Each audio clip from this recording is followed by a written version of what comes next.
Through her earliest years, Virginia became familiar with London's streets and played often in Kensington Gardens, which were only 100 yards from her home.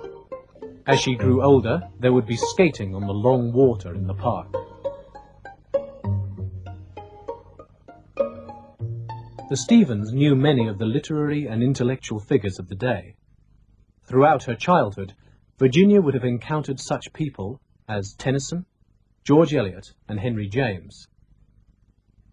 As he talked, Henry James would tilt back his chair further and further as he became more and more involved in what he was saying.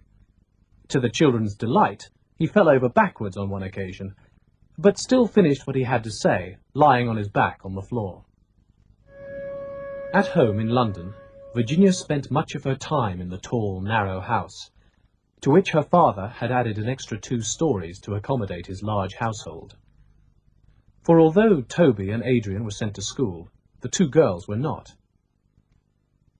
In those days, boys went to school and university, but even in such an intellectually active and enlightened family as this, girls were expected merely to acquire the necessary accomplishments and marry. Vanessa and Virginia were educated at home by their parents.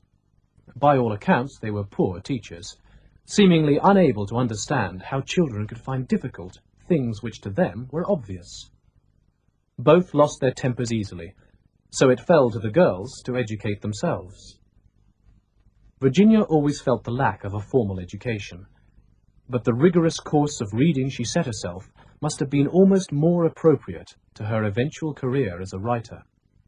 She was a sensitive child, but although she was late in learning to speak, she was very soon using words with extraordinary facility.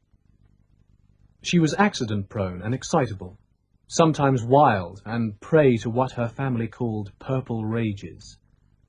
She was always the family storyteller, and indeed, she and Vanessa decided very early that they would be, respectively, writer and painter. And so it turned out. In 1891, they started a handwritten magazine, the weekly Hyde Park Gate News, which reported incidents in the household.